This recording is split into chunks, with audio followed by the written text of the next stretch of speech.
warahmatullahi wabarakatuh. Alhamdulillahirabbil alamin wassalatu wassalamu ala asyrafil anbiya'i wal mursalin wa ala alihi wa ashabihi ajmain, amma ba'du. Yang kami hormati para pecinta ilmu, para pencari barokah Muhammad Rasulullah sallallahu alaihi wasallam, mari kita lanjutkan belajar kita. Saat ini saya akan mencoba untuk menjelaskan tentang masalah niat dalam puasa. Membahas niat dalam puasa ini ternyata ada beberapa cara yang ditawarkan oleh ulama tentang niat berpuasa, lebih-lebih dalam masalah niat puasa Ramadan. Oke, baik, langsung saja. Yang pertama, misalkan saya mengutip dalam mazhab Syafi'i. Dalam mazhab Syafi'i ini, niat adalah sebuah hal kewajiban yang harus dilakukan dalam ibadah puasa. Tanpa niat maka puasa kita tidak sah. Jadi percuma, kita hanya akan merasakan lapar dan haus. Bagaimana niat dalam mazhab Syafi'i? Yakni dilakukan setiap malam mulai sejak matahari terbenam di malam Ramadan, 1 Ramadan, hingga fajar terbit. Artinya dalam malam hari, pada malam hari niat dilakukan saat itu. Mengenai lafal niatnya sebagaimana masyhur, nawaitu shauma Ramadan, itu cukup. Paling minim kita melafalkan saya niat puasa Ramadan, itu sudah cukup. Sedangkan yang paling sempurna, lafal niat yang paling sempurna dalam mazhab Syafi'i, sebagaimana yang kita sudah pelajari bersama-sama, nawaitu shauma ghadin an ada ifarati syahri ramadhani hadhihi sanati fardun lillahi ta'ala. Saya niat puasa besok untuk melaksanakan kewajiban bulan Ramadan tahun ini, farduh karena Allah Ta'ala. Jadi dengan membaca ramadhani hadhihi sanati, Ramadhanihnya dibaca jer.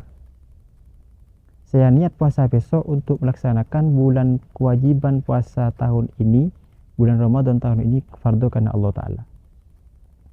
Jadi diucapkan pada malam hari.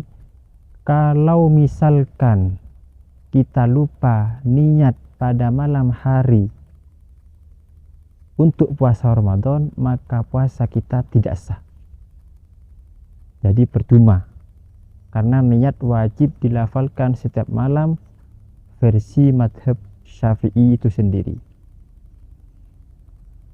Kemudian yang kedua, dalam versi madhab Maliki. Menurut madhab Maliki, apabila puasa yang akan dikerjakan adalah puasa yang harus dilakukan secara berurutan atau tatabu istilahnya, seperti Ramadan atau puasa nazar, maka niat cukup bisa dilakukan satu kali pada malam pertama saja. Misalkan pada malam 1 Ramadan kita berniat. Cara niatnya bisa kita menggunakan bahasa Arab ataupun bahasa Madura atau bahasa daerah masing-masing. Saya contohkan, misalkan nawaitu shauma Ramadan kullihi, saya niat puasa Ramadan seluruhnya 30 hari atau 29 hari. Maka cukup dilakukan pada malam pertama saja, versi mazhab Maliki. Dengan catatan, satu niat pada malam pertama ini dianggap cukup dalam mazhab Maliki. Ini asalkan dengan catatan dia mampu melewati seluruh puasanya yang berurutan, tidak putus satu hari pun. Artinya dia berhasil 30, tidak ada yang batal satu hari pun.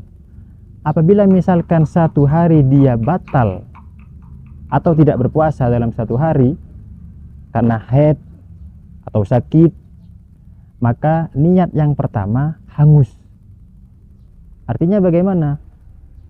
Dia harus niat lagi pada malam dia akan melanjutkan sisa puasanya.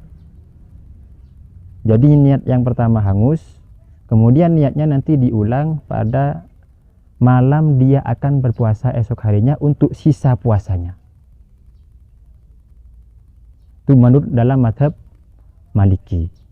Atau misalkan sejak Sya'ban misalkan dia sakit atau hamil atau haid, terus sampai pertengahan Ramadan tanggal 15 dia baru suci, baru sembuh bisa puasa, maka malam 15 dia niat satu niat pada malam itu untuk sisa Ramadan yang dia bisa untuk melaksanakan puasa. Begitu kira-kira dalam mazhab Maliki. Dan ternyata cara yang ditawarkan oleh mazhab Maliki ini ternyata direkomendasikan oleh beberapa ulama mazhab Syafi'i generasi mutaakhirin, misalkan Al-Imam Ibnu Hajar Al-Haytami. Beliau menjelaskan sebaiknya orang yang berpuasa itu mengikuti cara niat dalam mazhab Maliki, yakni niat pada malam pertama saja untuk Ramadan seluruhnya. Kenapa bisa begitu? Karena tujuannya khawatir di hari-hari Ramadan, pada malam hari-hari Ramadan dia lupa untuk berniat. Akhirnya puasa keesokan harinya bisa sah karena dia pernah berniat satu malam pertama untuk seluruh Ramadan mengikuti mazhab Maliki. Jadi ternyata Imam Ibnu Hajar Al-Haytami menawarkan cara seperti itu.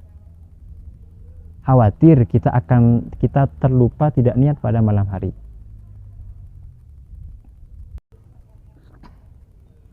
Dan ini tidak masalah. Praktek yang semacam ini tidak masalah karena dalam mazhab Maliki sendiri menggabungkan antara dua pendapat, antara dua mazhab. Talfek dalam mazhab Maliki diperbolehkan dalam hal urusan ibadah, sementara puasa adalah murni ibadah.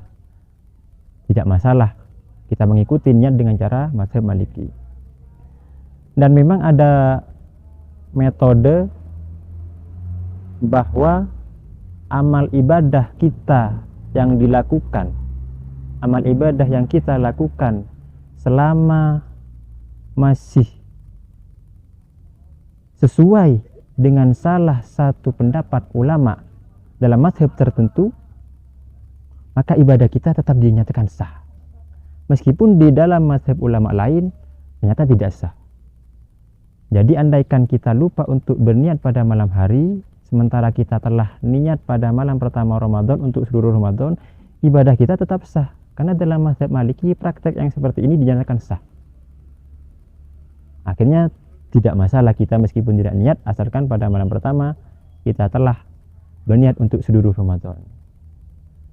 Kemudian cara yang terakhir yakni dalam mazhab Hanafi misalkan. Dalam mazhab Hanafi ini sepertinya lebih mudah lagi. Menurut mazhab Hanafi niat cukup dilakukan pada pagi hari, yakni mulai sejak fajar terbit sampai zawal. Niat bisa dilakukan pada pagi hari hingga zawal, asalkan dia tidak membatalkan puasa, tidak melakukan hal-hal yang bisa membatalkan puasa. Demikian mungkin cukup 3 penawaran dalam mazhab Syafi'i, mazhab Maliki, juga mazhab Hanafi. Terserah kita mau memilih pendapat yang mana, terserah kita mau mengikuti pendapat yang mana. Yang jelas niat adalah kewajiban yang dilakukan oleh orang yang melaksanakan ibadah puasa. Baik, mungkin cukup. Semoga kita oleh Allah diberikan taufik untuk semangat giat melaksanakan ibadah yang wajib dengan cara dan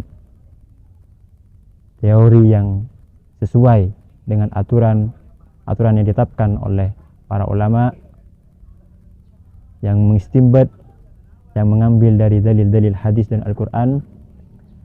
Semoga kita bisa melaksanakan ibadah puasa ini dengan sempurna, dengan diterima, sehingga kita di akhir Ramadan kita bisa bersama-sama mendapatkan fadilah 1000 bulan, hingga kelak menjadi tambahan amal kita di akhirat. Amin amin ya rabbal alamin. Akhiran wabillahi taufiq wal hidayah. Wassalamualaikum warahmatullahi wabarakatuh.